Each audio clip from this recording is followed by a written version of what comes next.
But let's jump into the final topic, and we're going to welcome in, as you can see, our buddy Jake. And I can't see him, but hopefully you can see him on YouTube. Audio listeners can't see him. Audio listeners can't see him, but they can hear him, hopefully. And if you're watching on twitch.tv/MostValuable Podcast, hopefully you can see him as well. But we're welcoming in our buddy Jake, our longtime patron, the longest patron that we have. So first off, we got to thank him for that. If you do want to be a patron, check out patreon.com/MostValuablePodcast. But Jake, it's been a while since we talked. And a lot of things have happened. Your life has been consumed by MLB The Show, the coronavirus, obviously, but also the Sixers suck. What's going on? Yeah, I mean, hey, they haven't lost in about 2 weeks, so we're on a heater right now. True. Yeah, I was talking to somebody on Twitter. I forget who it was, but I think the biggest winner out of this season, it probably when it gets canceled, was the Sixers. So I mean, we avoided disaster. What would probably happen in the playoffs? So when it gets canceled, not if, the playoffs when. are still happening. That's gonna happen. You're dreaming over there. Nope. You're gonna see playoffs in the middle of the summer. It's gonna be great, and the Sixers will not win. It's just a matter of like, okay, let me start this off with a quick question. I know this is, but like, when the Sixers lose in the playoffs, would that mean Brett Brown is fired and Ricky's right? No, Ricky was. Yeah, see, here it comes. Fire. There it is. Fire Brett Brown. I'm just gonna leave this up the whole time. That's how you fix the future. I had a feeling that was the that's sign. how you fix the future. I had a feeling that was the sign. All right, Sean, continue with the show, actually. Well, no. I mean, I think that's a fair direction. I mean, right now this team is 39 and 26. They're sixth in the Eastern Conference, tied for fifth with the Pacers, but the Pacers do have the tiebreaker. And this is a team that we thought was at least going to be top four, not behind the Miami Heat of all teams. And Jake, I got to ask you, what went wrong over these past, 70 plus games where the Sixers are, not even beating the Pacers, who didn't have Victor Oladipo for a large part of the season? What's going on? They have TJ McConnell, so that's true. They do have the GOAT. Very true. Yeah, it was somebody else on Twitter. Somebody wrote, I can't believe the Sixers messed it all up. Because like 3 years ago, they had the most envious coaching job, envious GM job in the entire league. They had Ben Simmons and Joel Embiid, two young budding stars, and then they had excess of draft picks. Like, I don't even know how many they had. They had tons. But there's a lot that went wrong. I don't know where exactly you want to start. We can start with how it's all Elton Brand's fault and how it's all Brian Colangelo's fault, if you want to start there. Is that a good spot? Well, explain to us what went wrong then with Colangelo and Elton Brand. Obviously, there was the burner phones, but what do you think went wrong on a player personnel move outside of the Fultz and Tatum trade? Because obviously that's the clearest thing as well, unless you want to start there. No, you can't really start there because everybody thought besides me, but everybody thought Markelle Fultz was the number one prospect in the draft. Don't put your hand up. Everybody but me, like really? Everybody but me. I love Jason Tatum going into the draft, and I will get let's not harp on that one. But I probably said it before on a podcast. It's just when you bring in a guy who has no general manager experience and he has excess amount of cap room, and then he gives up these assets to go get a guy like Jimmy Butler, and it gives us the assets to go get a guy like Tobias Harris, and then you end up paying Tobias Harris 5 years, $190. You lose Jimmy Butler, who's your perimeter ball handler and creator, and you lose JJ Redick, who's your best perimeter shooter, and you sign another center. It makes no sense. Like, the roster construction by itself makes no sense. And I talked myself in. I'm like, Al Horford's gonna be great next to Joel Embiid. They're gonna be amazing. It's gonna be a great year. They're gonna play bully ball. But you're not gonna play bully ball with Tobias Harris and Al Horford, who are two of the softest people in the entire league. And the Celtics had rebounding issues for 4 years. Who do you think was at the peak of that rebounding issue? It was Al Horford, who was their center for the last 4 years. So it just makes no sense. And while I love Ben Simmons, and the fact that some of you had Donovan Mitchell ahead of him on your under 25 list is embarrassing. I didn't even have him on the list. There's only two players who are under 25 that are better than Ben Simmons. It's Luka and Zion. There's nobody else. Brandon Ingram's not better. But you can't shoot threes. Brandon Ingram is not better than Ben Simmons. Are you insane? That is a joke. Are you insane? One shoots 40% from three on multiple attempts. The other one's afraid to take a three. Jake, look at me. Jason Tatum. Oh, yeah, you're right. Okay, 3 players who are better than Ben Simmons under 25.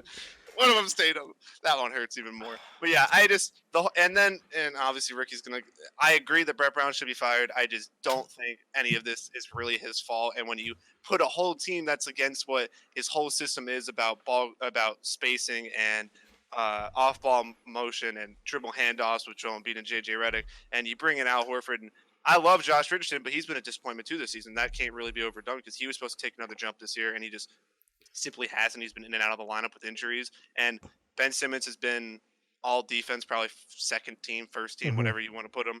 And Joel Embiid's been incredible, but obviously he's going to miss games. And the rest of the roster has just been disappointing. Besides probably Matisse, everybody else has been disappointing. And Shake too. You got to give love to Yeah. Shake. Oh yeah, Shake's great. 2K God. Yeah. But yeah, no, I mean, it's been a while since we talked to you about the Sixers, so I think I feel like I have a million questions. So Dave and Ricky, I'm sorry, but do you think that over the course of his tenure, Brett Brown has gotten a fair enough shot? Because you're talking about lack of roster construction. You obviously saw last year, the shot that Kawhi hit. You guys got close to the Eastern Conference Finals. Obviously, he was tanking for such a long time as well. Do you think he ever got a full, true shot to be the Sixers head coach? And do you think that him being fired is fair? I don't think it's really fair to his reputation, but I think it's fair to the situation that they're in. I think you've run its course, and the coach, eventually when the team doesn't win, he loses his voice in the locker room when he's been there for so long. It just happens, like you've seen it with other teams. Even if the coach is good, it's just sometimes there needs to be a split and somebody needs to move on. Well, you go. Oh yeah, the thing I was just going to throw out there was Ricky. Typically, if you interrupt somebody, they're going to stop talking. No. The thing that I was going to not add unless on, you do that to Ricky. He'll just keep because I ignore you. The other that I was going to add to that is, I know that you might think like, oh well, he's no longer with the team. Of course, he's going to say that. But even on the JJ Redick podcast when they had Jimmy Butler on, and it blew my mind how he talked about. He's like, yeah, we were watching film. We had the meeting. And he's like, after the meeting, it's like, well, what did we accomplish here? We didn't accomplish anything. Like, to me, that's on the head coach. If you're going to have a film session, you got to make sure your players, and it just seemed like that little insight to me seemed like the everything behind the scenes. Like, there is no plan. There is no structure. They don't know what's going on back there. And like for someone like Jimmy Butler to come in, who's been with the T-Wolves, has known a clear clusterfuck, has been with the Bulls where he's seen success with the Derrick Rose days, and to come in and for him to be like, the fuck's going on here? We're not going to win a title this way. Yeah, we need feedback based off of the Jimmy Butler interview. Can you please give us because I assume you watched the whole thing. I don't know. I don't listen to the JJ Redick podcast. You didn't. It's a terrible podcast. Do that one? No, I'm not listening to JJ Redick podcast. It's a terrible podcast. But listen. Jimmy Butler is one of my favorite players in the entire league. But everywhere he goes, he claims it's a clusterfuck.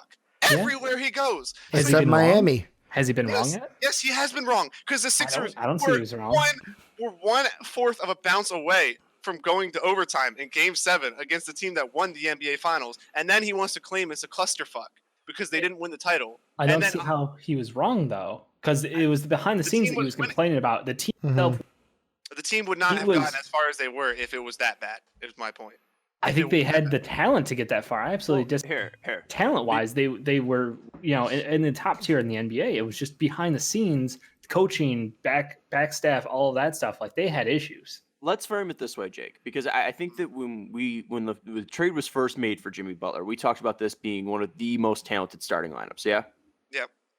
So I think the argument there is, did Brett Brown do enough with the talent? Because I think the argument could be made that this team probably should have gone past the Eastern Conference semifinals, and they probably, obviously they ran into the Raptors, who were a fantastic team, but I think the argument is that even with all of the talent that he had last year, that they should have gone further than where they did. I mean, you can make that argument, but that's just how the playoffs are sometimes. Good teams lose early on because players outplay that entire team like Kawhi did. Kawhi put on one of the greatest playoff performances almost ever in NBA history, and he's just a freak.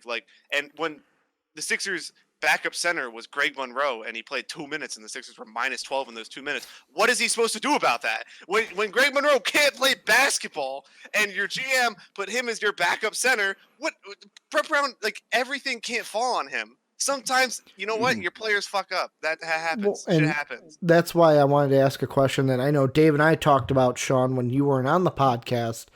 It was a Miami Heat topic, but we ventured on into this of, are the Sixers eventually going to get to a problem where they need to choose between Joe and Ben? where they need to not already choose. We're not already doing this. No. I'm just asking a question because We're like 8 minutes in, and we're like, Joe well, to me, that's right. Like, I agree with you. It's not all on Brett Brown, but someone has to be the scapegoat, and it's going to be him. And I think if the Sixers keep going the way they're going, you're going to have all right, we got to trade one of them, and that's just where the road is heading there. It's just when we get there, what do you do? Well, Sixers fans we've already known that Joel Embiid's gonna go team up with Steph Curry somewhere eventually, because every time he asks about his favorite player, it's Steph Curry. So when Giannis, So just trade him to the Warriors now. yeah, we'll take Klay You Thompson. get a top pick in the draft too. Yeah, you get James Wiseman. James Wiseman, baby. We'll take. You could Or actually get a LaMelo point guard, Ball. too. Oh shit! Jake's been great having you on here today. Oh my lord. Oh my lord. Okay, where are we right now? I don't know what to talk about right now. Well, so Ricky brought up the Joe and Ben Simmons thing. Let me phrase it before. Which one are you picking before we get to that? Do you think they need to pick between the two, or do you think that Ben Simmons and Joel Embiid can be the Sixers core for a long time? They could be the core. Ricky wants to jump into the acid right away. Let's talk a little bit more before we start Sophie choicing the Sixers. They don't have to choose between the two. They just need to build a team that actually plays around the strengths and weaknesses of your two best players, which they obviously have not done this year. I think last year's team, and you saw how far they got and what could have been if Kawhi didn't make one of the best game-winning shots ever, is that team was built around their weaknesses. They had a perimeter ball handler. They had Tobias Harris, who could kind of do a little bit of everything. And then they had JJ Redick, who just sprinted around, and there's another screen, and there's another screen. Yeah. And then you eventually chuck him a shot and miss the momentum-changing three, because that's what JJ Redick does. I can't do it anymore. Like, I just not talking myself into this. Hang on. Jake, let me try this a little different approach then. Yeah. When it comes to the moves they made this past offseason, they came off of that incredibly talented team with a bounce away from going to the Eastern Conference Finals, and in my mind, they would have gone to the finals. Not a question in my mind, they would have gotten there. They went out and they tried to get a backup center / the only guy who was, not the only, but one of the guys who was most well known for slowing down Joel Embiid. So it felt like they kind of attacked free agency differently than a lot of people had expected them to, and trying to address their needs as, we need a replacement outside shooter for JJ Redick. We need someone who can ball handle a la Jimmy Butler. They did a straight swap for Richardson. Like you said, I think he has gone under the radar for a lot of people as someone who doesn't take any blame for this season and the disappointments he's had, because he honestly has just regressed a little bit. He hasn't taken a step forward. He hasn't done anything they need him to. So, by taking a shot at someone who was slowing down their best player for a playoff matchup, that's not going to make your team any better. It didn't fix their spacing to get Al Horford. Al Horford doesn't play next to Joel Embiid. No shit. Everyone kind of knew that this was. I feel like we did try our best to talk ourselves out of it, but I feel like the free agency period itself felt like they had done enough, but then when you watch the team play, you're like, oh, this is just wrong in so many places. It's like what? Go ahead. Except for opening night, because I was there against the Celtics and they won. True. It was one of the greatest experiences of my life until then, because it was great. True, but do you see in free was there a different route they could have taken in free agency to set themselves up for a better season this year? Oh, it was literally the clearest of clear routes ever, because I was in Chicago the week before free agency, and I was like, you re-signed Jimmy Butler, you re-signed Tobias Harris, you re-signed JJ Redick, and wait for it, you fill the one gap your team had, and you get a good backup center, and that's all you had to do. That's literally it. Instead, they obviously didn't want Jimmy Butler back, because Jimmy was already scheduled to go to Miami, and Tobias Harris was scheduled at midnight to come to the Sixers facility and offer him the 5 years, $190, which is still. I wouldn't also be surprised if Jimmy burnt his bridge on the way out. No, I think that Jimmy gave him the ultimatum: is you get rid of Brett Brown or you get rid of me. Yeah. And the clear choice is you get rid of Brett Brown, because they were already thinking of firing him. They just didn't pull the trigger, obviously, because there was no good coaching candidates last year besides their own assistant coach who they weren't going to hire. Right. Yeah. Right. And you just offer Jimmy the 5/190, and Tobias Harris is not going to get more than that or anywhere near that in free agency. So you just get him back, and then obviously you bring back TJ McConnell. That's biggest loss in this whole thing. Because the other takeaway from the JJ Redick podcast when I listened to it was when Jimmy said he spoke up, he was like, one of the assistant coaches was like, well, does anyone else feel that way? And Jimmy's like, I looked at the rest of the team, and he's like, no one was speaking up. And he was like, really, motherfuckers? Like, That really? also- that- and like, that and also then, feels like Jimmy and then he Butler. said that he singled out TJ. Because he's like, TJ, he's like, come on, I know you. And it's like, is that, yet again, none of us are in the locker room. Is that a problem for the Sixers, though? That, like, I don't want to say people are afraid to speak up to Brett Brown, but, like, is it a bunch of guys who are not going to speak up? Or, like, even Ben and Joe, are they just yes men? Where, I think of LeBron James, and yes, this is just go to the extreme of the number one basketball player in many people's minds. Mm-hmm. If shit ain't going right, he's going to say something. Joe and Ben, if things aren't going right, shouldn't they be saying something? Hey, this shit ain't working. I think there's a little bit of hesitancy out of the young guys in the locker room because Brett Brown has shown a track record of not trusting young guys to begin with. And he's already cut Matisse Thybulle's minutes and then given him back this year and then cut him again and then give him back. Like, his rotations have not made sense at times.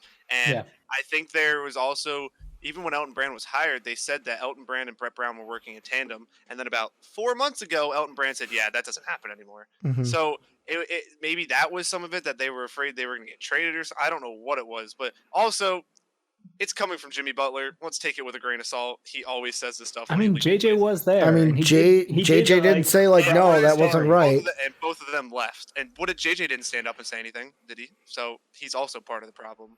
And I think the thing is, JJ's a role player, and, like, he knew what his role with that offense was, regardless. And the point that Jimmy was arguing for was the Ricky, I don't know if you remember, like, specifically it was it was JJ knew what his role was, and I think JJ on the podcast even mentioned, like, he's like, I knew I was gone. He's like, at that point I knew, because and I've been there. Once you know you're done, you stop caring. It's like, whatever, I'm done. And I understand that, like, I know I'm gone, I'm not going to be signed back, so what's my point of pushing here? But I do disagree with the idea that, JJ Redick or Jimmy Butler couldn't stand up or whatever. Like, that's not your role, because Patrick Beverley was talking All-Star Weekend, being like, if I was on the Bulls, my ass would be in that locker room pushing everybody as hard as I could, and we'd be a playoff team because I'd be pushing us to be. Like, there wasn't a guy in that locker room to even push them to that level. So, I don't want to get too much into the Jimmy Butler stuff, because it seemed like there's going to be drama no matter what. Like, Jimmy Butler's going to create drama, and whether, Brett Brown's the worst coach of all time and is letting everybody run rampant, or Jimmy Butler's just complaining because he's Jimmy Butler, I don't know if we're going to actually find the real reason what's wrong with the Sixers here, right? I don't think it's, Brett Brown's probably a problem. Elton Brown's a problem. Brian Colangelo was Brand. What'd I say? Brand. You said Elton Brand. Elton Brand. Not Ryan Braun's brother. My bad. Brian Colangelo. I think it was because I was saying Brand and Brian. But anyways, Brian Colangelo. I think that it still comes down to the fact that, I mean, we could look at this, and Dave, you said they were going to go to the finals. Do you think that Joel Embiid and Ben Simmons would have been able to win 7 games against the Warriors that year? No, but it would have. I mean, with Jimmy Butler, JJ, with Jimmy Butler, that group was very good. And Toby, like, I seriously think they would have competed. I don't think they would have won the finals, but I think they were the most loaded starting lineup in the NBA. So they would have at least gotten to the finals and competed. I don't know if it would have gone, 6 games or 7, but I think it would have been a series. Mm-hmm. So, I mean, and then Jake, that's just going to bring us back to, those are the 2 guys that you're building your team around, right? Like, do you think those 2 can win a finals together? Do you think that Ben Simmons, Joel Embiid on the same team could be a part of a finals winning team? Yeah, I don't think you can say. Can I guarantee they're going to win a finals together? No, but do you have a positive feeling still? No, because I don't trust the front office. So I don't think the teams. I don't think they're going to be stuck with one of Al Horford or Tobias Harris, and I just don't think, with the money they've given out now, Ben's contract starts next year, so there goes a lot of cap room that you had your window to build, like, kind of saw the Rams do it in the NFL, where they had Goff on their rookie deal and they spent a ton of money on the defense and on getting Brandon Cooks and kind of guys like that.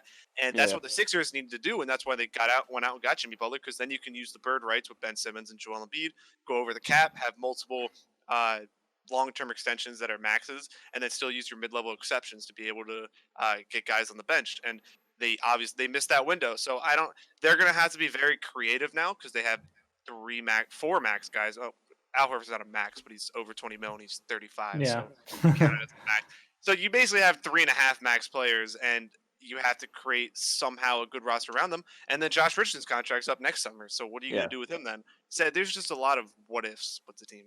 Yeah, let's talk about this roster then, because I think it's a fair point, because I'm not going to have you pick between Ben and Joel until the end of the podcast. But we'll have Ben Simmons at 29.25 next year, Shake Milton for 1.7, Zaire for 3.2, Alec Burks and Glenn Robinson will be UFAs, Furkan for 1.7, Toby for 34.3, Josh for 10.8, Matisse for 2.7, Mike Scott for $5 million. Norvel Pelly for he's an RFA, so I mean probably not going to be on the team anyway. It's just Pell, by the way. Oh, my bad. Go Bears. Norvel Pell. And Elton Braun. Al Horford for 27.5, and then Joel Embiid for 29.5. So where do they need to address this offseason? Is it the wing? Is it the shooting? Is it the point guard? Because I know you've been bitching about the backup point guard. Where's the need for this team? What's the largest need for this team in the offseason? Obviously outside of the front office issues and Brett Brown being fired. Find any fucking way to get Al Horford off of the team. I don't know how they're going to do it. I don't know.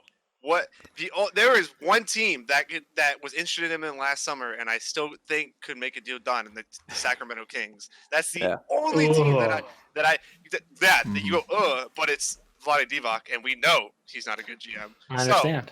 And we know Buddy Hield wants out, so I mean, just saying, there's yeah, you could shake your head all you want. It's not happening. At least Al Horford for Buddy Hield straight up. They're not that stupid. I hope. Oh my God, no! The Sixers would have to throw in picks and prospects and a crap ton to make it work. But you put Buddy Hield next to Ben Simmons, and you got a little something there. But yeah, this team, there's a lot of issues, and I like the emergence of Shake Milton. I think him and Matisse more off the bench can be good. I don't really know. Kyle Quinn was supposed to be backup center this year. He's been atrocious. Trey Burke was supposed to be some of the backup point guard. Now he's a free agent saying that vaccines kill people and the coronavirus shouldn't be solved by vaccines. So I'm sorry, what? Yeah, he said. I did not catch that. He said vaccines. What do you mean? They're trying to kill us or something like that. Oh, yikes. Yeah.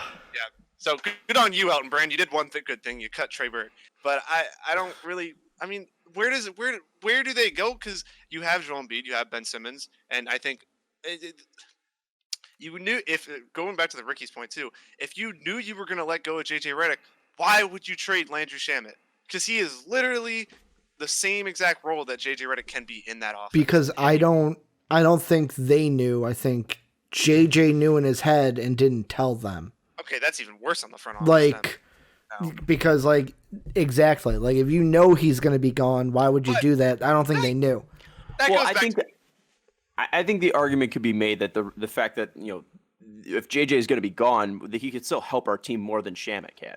I think that was what it came down to, was the fact that, yes, we might lose Redick, but at least we're still trying to win this year. We still have Jimmy Butler and Ben Simmons and Joel Embiid. We're still trying to win this year, and I don't think anyone was going to make the argument that JJ Redick was less valuable than Landry Shamet. Yes, obviously Shamet, younger and has more potential than Redick, but Redick was a better player at the point, I don't think it matters too much. My point was that, that goes back to that Tobias Harris trade was almost unnecessary at the time. And I think that's what damned you guys at the end of the day.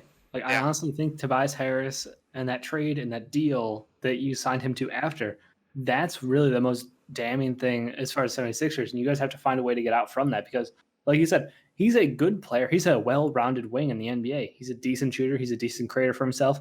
But he's not a guy who's going to win you anything. And, that's the problem is, he's not able to do everything for you, and you're giving him $32 million, this year. It's 32 mil this year, I think. Okay. Yeah. And he's on a 5-year deal. You need to find a way to trebuchet that or the Al Horford contract. And I think you have a better chance of getting Toby out, because at least he's a good player. Al Horford at this point. Al Horford at this point is only going downhill. I think the only team you can maybe we'll tie this all together. You should trade Al Horford back to the Atlanta Hawks. That's how you make John Collins for Al Horford in like 3 of your first round picks, and I'm then down. just it has to be a sign and trade with like Teague on an awful deal again, and then you're down. set. I'm down. So you get Teague, Ricky, before- John Collins, and That solves you two have to issues. give up. You have to give up 3 firsts. Oh wait! Imagine the imagine the backup lineup of Jeff Teague, Matisse Thybulle, and Shake Milton. Oh Lord, I'm in. That's Right. how you have to get rid of him, though. I know. No, I agree. He's unmovable. Before we get to Ricky's thoughts, I just want to play this fun game. In 2023, how much money will Tobias Harris be making? 41. 41's a guess. Dave, what are you saying? You're too far away. I'll rock the The what? 40. 40 sounds 40? like fun. Ricky, you got a guess? I'll say 35. Ooh, I'll Dave go gets the low. win. $39 million for Ooh. Tobias Harris in 2023. $39.2 million. Also with the draft Absolutely. picks, because I looked it up. Yeah. Trading those draft picks are going to be interesting. Why is that? Because this year they own their pick if it's 1 through 14. Not going to happen. And then it's like that for the next 3 years. It looks like. What fucking trade did they make? Wait for it, but we did get the fake first rounder from the Thunder. Actually, we got the first round pick this year from the Nerlens Noel trade. So Turtleneck point, did good one thing point. right. That Okay. was shocking. Right. That So- was honestly shocking. Turtleneck. Yeah. No one saw that coming. Turtleneck. Never mind. It's because it's going to be settled this year. They will get their 2021 and 2022 picks because it And was they've got 2 to early second Brooklyn. rounders this year too. Oh man, can't wait for them to trade them away because they had last year when they had 5 picks and walked away with 2 players. Yeah, you've got Well- right now you have 34, 36, 49, and 59 Yeah. all in the second round. They've so got like their 2 own early seconds could be valuable to a You- team when you're trying to heave Yeah. off an awful contract. That's the thing. You will also have 5 players coming off that will not be on the team again. So that's 5 spots that you're gonna have to fill up. So I wouldn't be too shocked if they didn't go away from if they didn't trade them away. I wouldn't be shocked if they went and drafted all It was the of same their thing. pick. It was the same thing last year, and then they didn't want to take the draft pick. It makes no sense. yeah. All right. The front office. How moves do we big. fix them? How do we fix this team? You fire Elton Brand and you hire Daryl Morey. That's what you do. But That's how Daryl you do Moore, Daryl Morey's gonna need to be fired first. yeah, he ain't leaving until he gets fired. Actually, he might be the biggest winner from all this being canceled because he won't lose his job probably. He still might. Yeah, what a year for the NBA, getting coronavirus and Daryl Morey. Do you China think, strikes twice. I'm trying. So if you're saying move away from Elton Brand, move away from I Brett mean, Brown. they're not going to move away from Elton Brand. It's not going to happen. But it's, All right. Well, in your dream, then moving away from Elton Brand and then moving away from Brett Brown. What's the dream head coach and GM combo then for you? Greg Popovich. Okay. What's the realistic one? No, What's can the I realistic be honest one? here and say like life? You You cut cut out out. there. Yeah, you Yeah, cut you out. cut said- Would you want the Greg last thing we heard was Popovich at life. this point? Yeah, Like- I mean, dude, going from anybody, Brett Brown, like, okay, you want to? That's how low we're at. Let me 2 years actually, tops. yeah, I'll actually give you. I think would it ever happen? No, but I would love to see Jay Wright get a chance in the NBA. And I know he's not. I don't think he'll leave Villanova, but him getting a chance in the same city that he's coached in the last 15 years, something like that, would be interesting. And at GM, I would love Daryl Morey. I just think he reinvents his game however the NBA is going, and he's not afraid to take risks. Now, the worrisome is he doesn't want a center, and Joel Embiid is our best player. So who knows if that whole thing with Houston was just shot in the dark, or if he would carry the same kind of team into the next. I mean, don't you know. get Ben Well, Simmons and the to play thing like too Russell is- Westbrook. It's not the worst thing. How about a coach? What if we just take Mike D'Antoni and Daryl Morey and we throw him on the Sixers? Do you know whose contract's up after the end of the year? Mike D'Antoni, and you Mike know where D'Antoni. he came from before Houston? He was Brett Brown's Philadelphia. assistant head coach. So another coach off of Brett Brown's, coaching tree. Yeah, I don't know about that one. But yeah, I think the question of where do they go is a fair one. We'll end with Jake. Ricky, we'll start with you. Where do they go this offseason? What's the moves that they should be making? Obviously fire Brett Brown is in your plot, but is there any other moves that they should be making, or should they start making that hard decision about Ben versus Joel Embiid? What's in your mind this offseason that they should be addressing, and then we'll wrap this up. No, I think that Jake's right. Like, you got to get rid of Elton Brand. You got to get rid of Brett Brown. It's kind of like, it makes me think of your body, right? If the head is sick, the rest of the body ain't going to work. And that's kind of what it is here. If Elton Brand ain't working, the rest of the team ain't going to be working. If Brett Brown's not working, the players aren't going to work. If Elton Brand's not working right, the coach ain't going to be put in the right situations to put the right team even out there. So I would fire Brett Brown, fire Elton Brand, clean house, get a new GM, new head coach, and then see what that GM can do with this team. I wouldn't touch it until I get that new GM, though. Dave?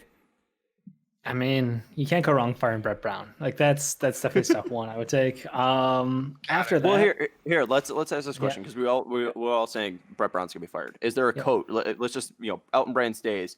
Is there a coach that works with this team? No. Any names stick out there? Because D'Antoni doesn't work for them, because they don't. Obviously, you got Joel at not right away. Ben Simmons who can't shoot. There's no coaching. Like, that's why I said Jay Wright is Jay Wright's like the only guy, because he's in the same city. But is he going to leave Villanova? Probably not. I'd reach to college. I don't know if Jay Wright's the only guy though. I get the local connection hook, obviously, but like, I think there might be some creative minds in college out there. Give a young guy a chance. It's kind of same area too. I mean, you look at what this team does best. It's defense. I mean, you have Ben Simmons and Joel Embiid. These guys are first team, second team. Yeah, first team, second team, all defense. Tony Bennett is one of the best defensive college coaches in college right now. He's at Virginia. Mm-hmm. So I mean, he might not leave, but I mean, he is at least in that same area. And if you are thinking college coach, I don't think you could write off Tony Bennett, because he's always been out there. Tom Thibodeau, defense baby. Oh shoot! Honestly, if you want defense, you go Tom Thibodeau and David Fizdale. Think about it. Defensive point guard, defensive center. No. What is the best thing to put with an injury-riddled center who's your star? Oh yeah, let's put Tom Thibodeau there. 40 minutes a night. I mean, it worked for Joe. Worked for Joakim. Joakim Noah hasn't played in 5 years because he's been injured because of what Tom Thibodeau did. What are you talking about? I was going to say, at the time it worked for Joe. Joe was a good player. Joakim Noah's stardom ended as quick as it started. It was like Derrick Rose. I would argue neither one of them would have got there had it not been for Thibodeau. Joakim Noah wouldn't have been a top 5 MVP and Defensive Player of the Year voting if it weren't for Tom Thibodeau. D Rose would have been. He's uber talented. I give you that. But Joe got where he was because of him. I don't know if there's a coach in specific. I think Joe helped. I was helped because of the team. I don't know if he was helped just because of Thibodeau. Thibodeau didn't hurt. I'm not gonna say that. Thibodeau gave him up every chance to do everything on that defensive end. I don't know if there's a coach out there that makes perfect sense for them. I don't know if there's like a whisperer out there who can make your point guard not a pussy and shoot threes. But I don't really know what you need out there. Maybe what. We did talk about how the Nets' former head coach was a point guard whisperer of sorts. He got the most out of Spencer Dinwiddie, who had been passed around the G League and the pros multiple times. Sean just never. What is Sean doing? That comment about Ben Simmons, I just said it. But yeah, no, I'm just saying, like, you could go for Kenny Atkins. I think that one would be interesting because he does know offense. He knows how to keep guys moving in his offensive systems. Works really well with point guards and finding the best way to get the most out of them. So I think that one might be interesting. And I know he's a hot name out there, so he would be definitely up for a lot of jobs. And I think that the Sixers one, finding a way to make the 2-man big game work with Ben Simmons and Joel Embiid would be really interesting to me. I do think they need to go out there and like scrap the bench though. Like, I know you got a bunch of young kids, but like Zaire at this point, like, he's alive, and that's the nicest thing we can say about him. Like, actually, he's making step back threes now, so I mean, you can say something. Great. Good for him. Yeah, like I think that's one of the things that's hurt them a lot. Is a lot of the moves they've made in the draft have really backfired in the last couple of years. So I think they need to just draft smart, draft for role players. You don't need to swing for the stars. Just go get guys who fit around the talent that you need to build around. And I mean, hopefully new head coach and a replenished bench, and you guys can roll back and hopefully be better next year. All right, Jake, final decision. Are you picking Joel Embiid or Ben Simmons for the future? Ben Simmons. Really? Through and through Ben Simmons. I've always been Why? Ben Simmons. I've always been the Ben Simmons guy. I'll take the guy with less injury concerns. I'll take the guy who, if he does start shooting threes, is probably a top 7 player in the NBA. So, I mean, I'll take Ben Simmons any day of the week because also the league is going away from centers, and Ben Simmons can guard 1 through 5, can play 1 through 5. I mean, he can just do everything. So I'll take Ben Simmons every day, all day, every day. Is there any hope he shoots threes?